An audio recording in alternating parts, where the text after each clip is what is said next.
नमस्कार, मैं स्वागत करता हूं आपका अपने ही चैनल पर जिसका नाम है सार्थक। बाजार से कैसे अपनी रणनीतियां बनाई और एकदम से हिलाकर रख दिया आइडिया को, एयरटेल को, रन्ने को।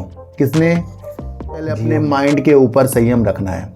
तो सर हम सब एक क्या है, हम एक इस तरीके के व्यक्ति हैं कि जहां पर हम एक ऐसे इन्वेस्टर हैं जहां हम फ्यूचर बनाने के लिए वर्क कर रहे हैं। हम सब लोग जो हैं एक सामान्य लोग हैं जहां हम बड़े बड़े लोगों के साथ लड़ रहे हैं और वो कुछ सोच रहे हैं हम कि उनसे हम कुछ अमीर बन जाए। भैया ऐसा नहीं हो सकता। लोग जानते हैं, अब नए लोग अब जान रहे हैं। जब वो रिलायंस इंडस्ट्री की एक FMCG जो शाखा है वो एक कैंपा खोला, उसने जो दोबारे से उसे जीवित जॉब से जो आपको अभी तक के सही कर रहा है, और कोई आपको सपने दिखाकर फिर बाजार में इन्वेस्टमेंट करके कुछ प्रॉफिट दिलवाकर फिर आपकी परिकल्पना इस तरीके से कर दे कि भैया पहला काम छोड़ दूँ मैं। हर एक मौके के अंदर दूसरे लोगों के भी कदम रहते हैं जहां पर वो लोग हमें अपनी ओर आकर्षित करने के लिए लालची भावना से हमारी ओर देखते हैं। इसलिए हमें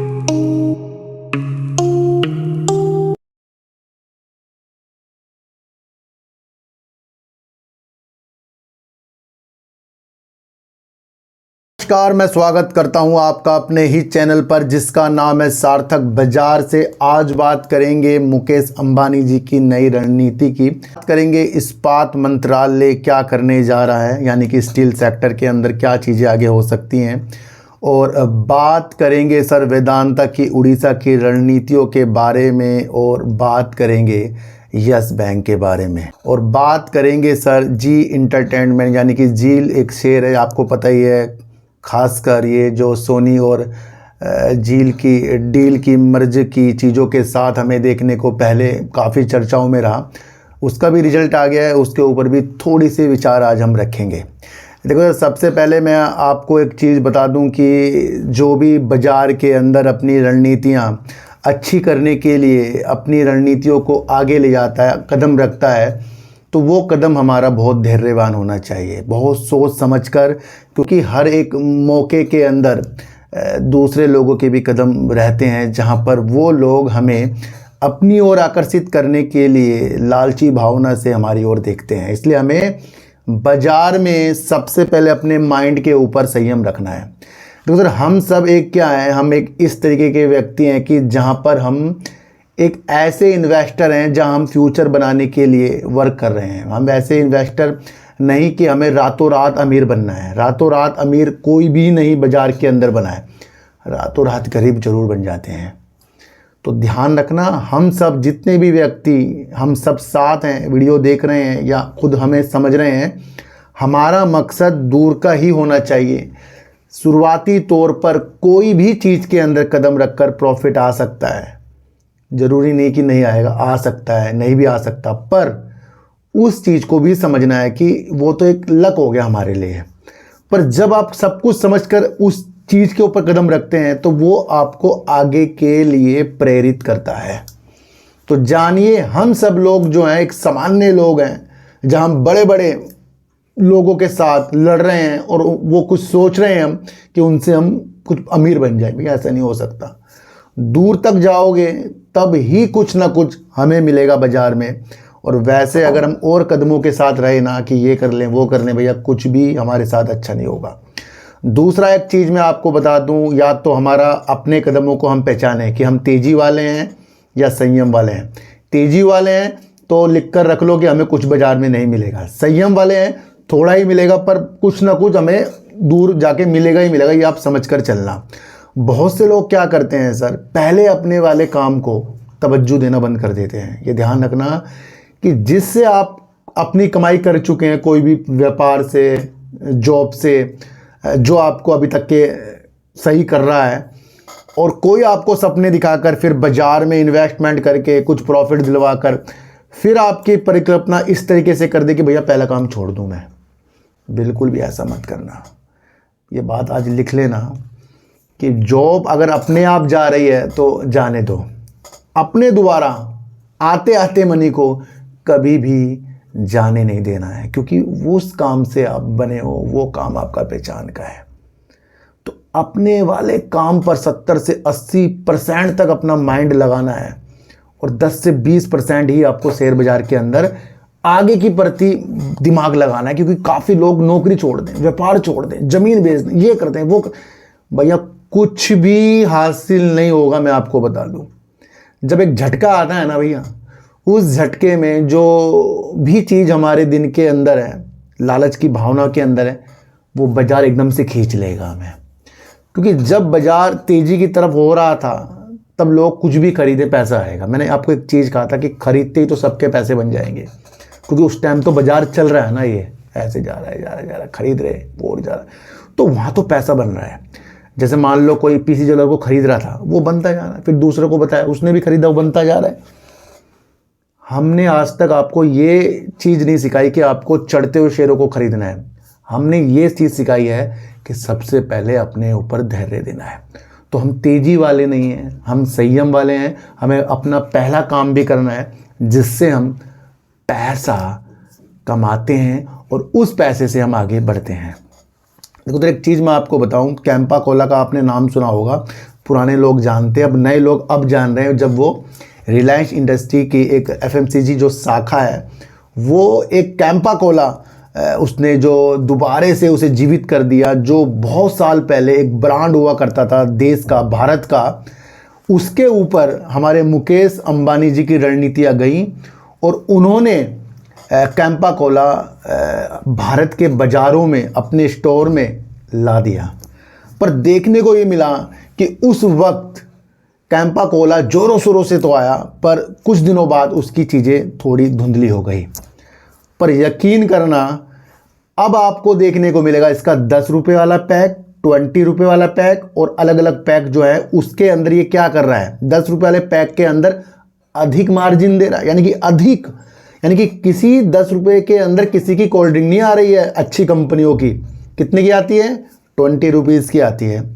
इनकी वही चीज़ 10 रुपये में आ रही है। इसने अन्य कंपनियों के जो ब्रांड है ना, जो आपको पता ही है, उनको मजबूर कर दिया कि मूल्य के ऊपर फिर से दोबारा उन्हें विचार करना पड़ेगा। ये वही रणनीतियाँ हो रही है कि जब जियो अपना 4G लेकर आया इंडिया में और इसने अलग अलग तरीके से अपनी रणनीतियाँ बनाई और एकदम से हिलाकर रख दिया आइडिया को, एयरटेल को और अन्य को। किसने? जियो ने। और अब ये दोबारे से उस चीज़ के ऊपर लगा जहां पर इसने कैंपा कोला को जीवित किया। और अब जब ये 10 रुपये वाला अपना एक पैक लाया, उसके अंदर वो क्वालिटी मिल रही है जो औरों के अन्य वैल्यू से मिलती है, तो ध्यान रखना सर, इसने अपनी ओर आकर्षित किया है। टेस्ट भी अच्छा, मैंने तो पिया ही है।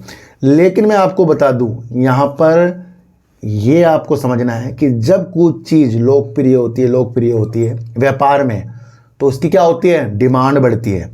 और जब डिमांड बढ़ती है तो क्या होता है? ज़्यादा अधिक सेल होती है। और जब अधिक ज़्यादा सेल होती है तो क्या होता है? फिर कंपनी का प्रोग्रेस होता है। समझ रहे हो बात को?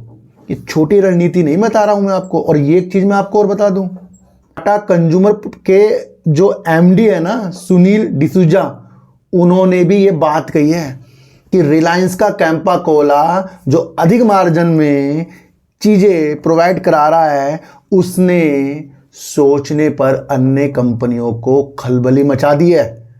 ये छोटी न्यूज़ भैया, हमें न्यूज़ खोजनी पड़ती है।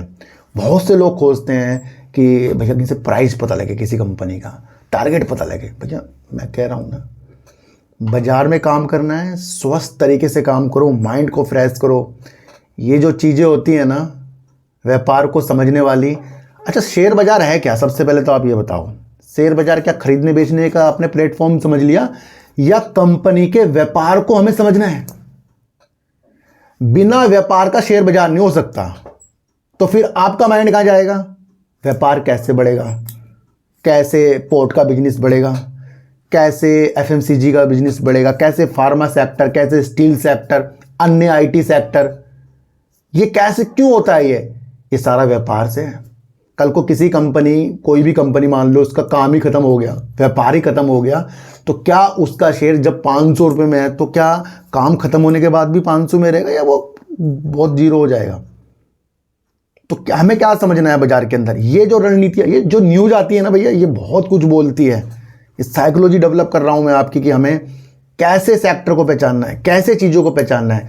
तो रिलायंस इंडस्ट्री ने अपने कैंपा कोला से खलबली मचा दी। ये बात तो टाटा कंज्यूमर के एमडी जी ने भी मान ली है। चीज़ों को हमें समझ कर चलना पड़ेगा। देखो सर, एक जी इंटरटेनमेंट जो एक शेयर था, काफ़ी इसके ऊपर लोगों की नज़रें थी और ये फिर से नज़रों में इसलिए आया क्योंकि कंपनी ने जो सोनी के साथ मर्ज होने वाली चीज़ें हमें बताई, डील वाली, उससे काफ़ी लोगों ने इसके ऊपर आकर्षित हुए। बस उसी चीज़ के कारण इसके अंदर काफ़ी लोग अभी भी मेरे ख्याल से हाई लेवल पर हैं, मतलब खरीद कर बैठे हैं। पर हमारी रणनीतियाँ अलग तरीके की है। मैंने आपको कहा था कि जब भी किसी कंपनी के अंदर कोई भी प्रॉब्लम आए, किसी भी तरीके की प्रॉब्लम आए, तो वहाँ माइंड अपना बहुत कम लगा दो और उस चीज़ को आपको समझना है कि भैया आज अगर किसी के ऊपर कुछ चीज़ें हो रही हैं तो कल वो चीज़ें होती हुई नहीं दिखती।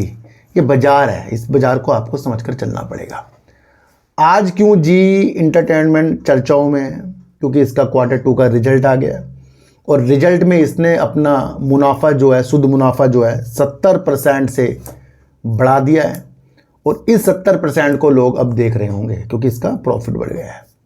देखो, सबसे पहले आप एक बातचीत समझो, मैं क्या कहना चाह रहा हूँ। जो भी इस तरीके से कंपनियाँ होती हैं जिसके अंदर ऐड भी लगाए जा सकते हैं, जैसे टीवी वाली कंपनियाँ होती हैं, इसके चैनल आते हैं, तो उसके अंदर ऐड जो है कंपनियों को जो मिलते हैं उससे भी उनका रेवेन्यू बढ़ता है।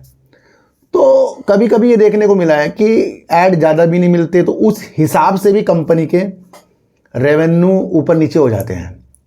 पर आगे अब आने वाले हैं त्यौहार, तो वहाँ पर जैसे ज़्यादा ऐड आते हैं, ये भी आप सबको पता है ना। तो एक माध्यम वो भी हो गया, कभी सेल कम होना, कभी बढ़ना, ये चीज़ भी हो जाती है। मैं आपको समझा रहा हूँ कि क्या चीज़ हो सकती है कंपनी के अंदर। देखो तो अगर हम सितंबर 2023 की इसकी बात करें तो कंपनी ने 2438 करोड़ की सेल्स की थी, 123 करोड़ का प्रॉफिट कर दिया था। अब सितंबर से 2023 से दिसंबर 2024 कंपनी की सेल्स में मुझे कमी ही दिख रही है और अब सितंबर 2024 में अगर हम सेल्स देखें तो कंपनी की सेल्स जहां 2438 करोड़ की हुई थी, अब 2001 करोड़ की सेल्स और प्रॉफिट कंपनी ने 209 करोड़ का कर दिया है, जो कंपनी ने पहले 123 करोड़ का प्रॉफिट किया था। तो कंपनी का प्रॉफिट बढ़ा है, पर कंपनी की सेल्स में भी आपको नज़र रखनी चाहिए। प्रमोटर की अगर हम बात करें तो भैया ना के बराबर है, 3.99%। प्रमोटर कंपनी के अंदर बहुत कम है, ये भी आपको देखने को मिल रहा है। एफआईज अगर हम कंपनी के अंदर देखें 18.90% है। डीआईज कंपनी के अंदर अगर हम देखें तो 22.27% है। गवर्नमेंट अगर हम कंपनी के अंदर देखें तो 0.15% है। पब्लिक कंपनी के अंदर ज़्यादा है, जो करीब 54.67% है। तो ये चीज़ें भी आपको समझकर चलनी पड़ेगी। भाई प्रॉफिट तो उछाल ही दिया है, सेल्स आपको देखकर चलनी है। दूसरा, वेदांता आजकल अपने को मजबूत करने के लिए कई कई रणनीतियां बना रहा है। बोनस देने वाली कंपनियां जो चर्चित है वो तो विप्रो है, आपको पता ही है। दूसरा, डिविडेंड देने वाली कंपनी जो चर्चित है वो है वेदांता। तो खनन धातु और खनन क्षेत्र की कंपनी, सेक्टर की कंपनी वेदांता और उसके चेयरमैन अनिल अग्रवाल आजकल उड़ीसा के अंदर ज़्यादा ही मेहरबान है, क्योंकि वहाँ पर वो एक नया निवेश करने की मंशा के अंदर है, जिसके अंदर ये 1 लाख करोड़ रुपए तक का निवेश करेंगे और इससे वहाँ पर ये 2 लाख रोजगार उड़ीसा में इस जो ये काम करेंगे, अभी आगे बताऊंगा, उससे उत्पन्न होंगे रोजगार। तो कंपनी बहुत मजबूत बनाने के चक्रों में खुद को और उड़ीसा को। मैं आपको एक चीज़ बता दूं कि उड़ीसा जो अपना लक्ष्य रख रहा है 2030 में अपनी अर्थव्यवस्था को करीब 500 अरब डॉलर तक बनाने का लक्ष्य है उसका, उड़ीसा का, उसके अंदर भी ये एक चीज़ें जोड़ेगा। तो ये भी आपको समझकर चलना पड़ेगा, है ना। तो वहाँ के मुख्यमंत्री जो हैं बड़े बड़े कंपनियों के मालिकों से बातचीत करते जा रहे हैं, तो उनका एक उद्देश्य है कि वहाँ कुछ ना कुछ हो। अब 1 लाख करोड़ रुपए पहले भी वेदांता जो है उड़ीसा में अन्य विभिन्न परिसंपत्तियों में खर्च कर चुका है, निवेश कर चुका है। अब 1 लाख करोड़ रुपए नया ये खर्च करने जा रहा है, निवेश करने की योजना बना रहा है। जिसके अंदर ये 60 लाख टन प्रति वर्ष एल्यूमिना रिफाइनरी में करेगा, और दूसरा हरित एल्युमिनियम की प्लांट खोलने के लिए ये वर्क करेगा जो होगा 30 लाख टन प्रति वर्ष। तो ये इसकी एक मंशा है। देखो सर, वेदांता के जो चेयरमैन हैं, अगर आप बहुत चीज़ें समझें, इनकी एक बायोग्राफी अगर आप देखें, इनके इंटरव्यू देखें, तो आपको पता लगेगा भैया एक गरीब व्यक्ति भी बहुत ऊपर तक जा सकता है। मैं आपको बता दूं, भले ही आज हमारे साथ कितनी कठिनाइयाँ आ रही हों, भले ही आपके साथ कितनी ज़्यादा प्रॉब्लम आ रही हों, पर आपका लक्ष्य जिस तरफ है आप उसको पार करेंगे। आपके दिमाग में वही होना चाहिए। हमेशा ध्यान रखना, सबसे पहले खुद के लालच को त्याग दो। जो भी सही चीज़ है उसका पालन करते जाओ, और याद रखना जब आप सही का पालन करते जाओगे कठिनाइयाँ भी बहुत आई। सही रास्ते में ज़्यादा कठिनाइयाँ हैं, ये आप समझ लेना। ध्यान रखना, सही रास्ते में ज़्यादा कठिनाइयाँ हैं, और जो गलत काम होते हैं उसके अंदर कठिनाइयाँ कम होती है, पर गलत काम का अंत में बुरा असर होता है। पर जब आप सही हैं, हर कठिनाइयों को सह लेंगे, आगे तक आप जाएंगे। तो आज से अपनी एनालाइज की चीज़ों को बदलो, व्यापार के ऊपर अपना माइंड लगाओ, देश विदेश में क्या हो रहा है इसकी रणनीति आप बनाओ।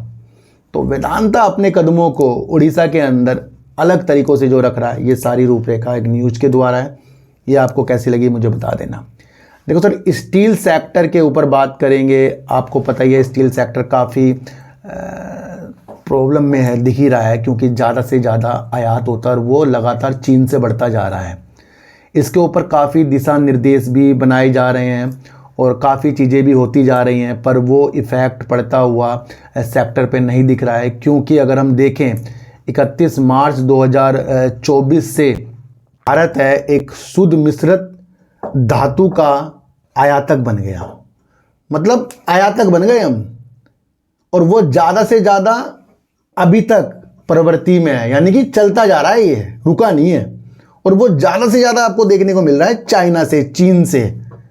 तो इस्पात मंत्रालय बहुत रणनीति बना रहा है, और एक न्यूज़ देखने को मिली है कि इस्पात मंत्रालय आयात पर अंकुश लगाने के लिए अस्थायी कर लगाने के ऊपर सोच रहा है, विचार कर रहा है। ये क्यों कर रहा है कि अगर कर लगा दिया, टैक्स लगा दिया, तो चाइना से जो माल आता है वो कम हो जाएगा। क्योंकि जब इतना टैक्स होगा तो कहीं ना कहीं जो बाहर से लोग मंगाते थे वो मंगाएंगे नहीं, फिर यहाँ की कंपनी को इससे बेनिफिट हो। पर ये अस्थायी कर लगाने की विचार कर रहा है, और इसके ऊपर जल्दी इस्पात मंत्रालय वर्क करेगा। आश्चर्य की बात क्या है? आश्चर्य की बात यह है कि जब भारत दुनिया का दूसरा सबसे बड़ा कच्चे इस्पात का उत्पादक है, दुनिया का दूसरा सबसे बड़ा, भारत जब खुद इस कच्चे इस्पात का उत्पादक है, और भारत के अंदर ही बाहर से इस तरह चीज़ें आ रही हैं, तो कहीं ना कहीं उस सेक्टर में प्रॉब्लम आ रही है। तो ये मंत्रालय सोच रहा है भैया इस पर कुछ ना कुछ चीज़ें करनी पड़ेगी। यहाँ से क्या चीज़ समझ में आ रही है कि जब इस तरीके से अंकुश लगेगा तो क्या बाहर से जो माल आता है वो आने के लिए यहाँ पर ज़्यादा जोर होगा या कम होगा? तो भैया टैक्स इसलिए भी लगाया जाता है। तो ये अस्थायी टैक्स लगाने की पक्ष में है इस्पात मंत्रालय। अब देखते हैं ये चीज़ें होती कब हैं, तो वो चीज़ें आपको समझ कर चलनी। देखो सर, एक चीज़ मैं आपको बता दूं कि अगर हम कुछ चीज़ समझे ही नहीं तो फिर हमें कुछ भी नहीं पता। कुछ बच्चे ऐसे हैं कि चाय भी बना लेते हैं क्योंकि उनको पता लग गया है किस किस तरह से चाय बनती है। फिर वो बड़े होते हैं, वो खाना बनाना भी सीख लेते हैं क्योंकि उनको पता है खाना कैसे कैसे बनते हैं। पर कुछ लोगों को ना चाय बनानी आती है ना खाना बनाना। क्यों? क्योंकि उनका वो इंटरेस्ट नहीं रहा। समझ रहे? हम आपको एक चीज़ बता दें, जब भी किसी नई चीज़ को हम करने की सोचते हैं तो उसमें शुरुआत तौर में हम असफल होंगे ही होंगे, कि तो कहीं लिख लो। पर असफल होने का मतलब ये नहीं कि हम जो वर्क कर रहे थे वो ख़राब है, क्योंकि इसी वर्क से कोई कमा रहा है। तो ये वो मकसद है कि अगर बाज़ार से बड़े बड़े लोग इन्वेस्ट करके ही अमीर हुए हैं तो फिर हम क्यों खो रहे हैं कि ये कर ले, वो कर ले, ये कर ले। और जब उन्होंने इन्वेस्टमेंट करके अपने साम्राज्य को बढ़ाया है तो उनकी रिसर्च जो है बहुत तगड़ी है। वो सेक्टर देखते हैं, चीज़ों को समझते हैं। और मैंने कई बार आपको कहा है कि बाहर के निवेशक अगर इंडिया के अंदर अपना निवेश कर रहे हैं, जो बड़े बड़े होते हैं, जो सेक्टर वाइज निवेश करते हैं, तो क्या उनको सेक्टर के बारे में पता नहीं कि भारत के अंदर क्या क्या चीज़ें हो रही हैं, भारत के अंदर रियल एस्टेट की चीज़ें हो रही हैं, उद्योग बढ़ रहा है, ये हो रहा है, वो हो रहा है, उनको पता नहीं। वो सब अध्ययन करते हैं उसका। जब भी आप काम अध्ययन करके करोगे आपको वहाँ बेनिफिट होने वाला है। मैंने आपको कहा था कि मैं आपको सिर्फ सेक्टर से रूबरू कराने की अब सोच रहा हूँ, और उस सेक्टर के रूबरू मैंने स्टील सेक्टर आपको रूबरू कराया, एफएमसीजी की रणनीतियाँ रिलायंस इंडस्ट्री के द्वारा समझाई, वेदांता की रणनीतियाँ उसके निवेश के द्वारा समझाई। तो ये वो रणनीतियाँ हैं जहाँ हम शेयर प्राइस में नहीं खो रहे हैं, हम उसकी वैल्यू को समझ रहे हैं।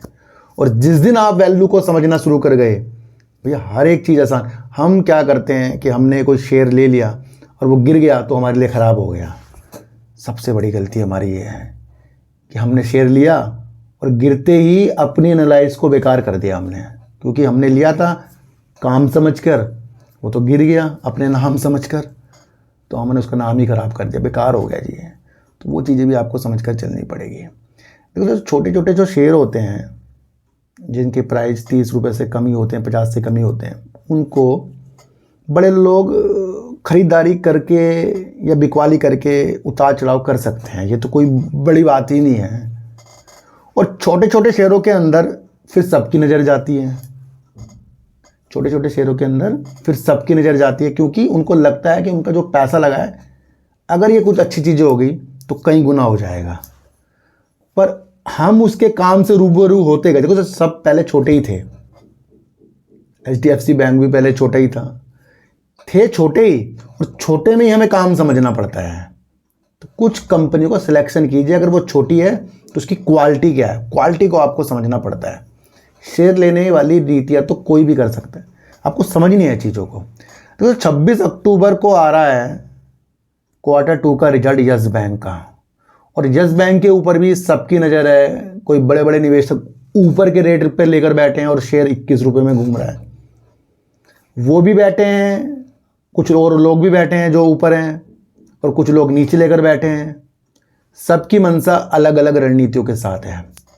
हमारा उतावलापन किसी भी शेयर के अंदर से हमें धोखा ही दे के जाएगा। हमारा अंदर का संयम हमें किसी भी शेयर से पैसा ही बनाकर देगा, चाहे कम ही बन रहा हो।